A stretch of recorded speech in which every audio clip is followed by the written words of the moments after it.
సౌదీలో హజ్ యాత్ర ముగింపు దశకు చేరుకుంది. ఈ తరుణంలో అక్కడ ఎండ తీవ్ర రూపం దాలుస్తుంది.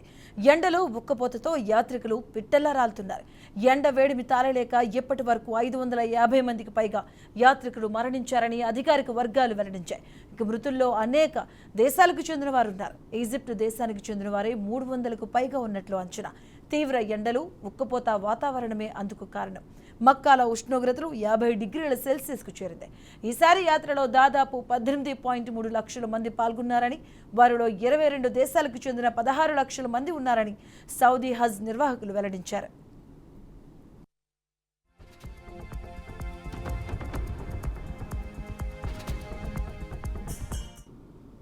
ఇక మక్కా సమీపంలోని ఉన్న ఆల్ ముయిసిన్లోని ఆసుపత్రిలో మృతదేహాలను ఉంచినట్లు అధికారిక వర్గాలు వెల్లడించాయి. సంబంధీకులకు అప్పగించేందుకు ఏర్పాట్లు చేస్తున్నట్టు వెల్లడించారు.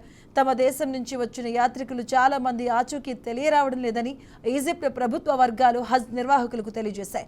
వారిని గుర్తించేందుకు ముమ్మర చర్యలు చేపట్టినట్లుగా వెల్లడించాయి. ఇక చనిపోయిన వారిలో 60 మంది జోర్దాన్ వాసులు కూడా ఉన్నారు.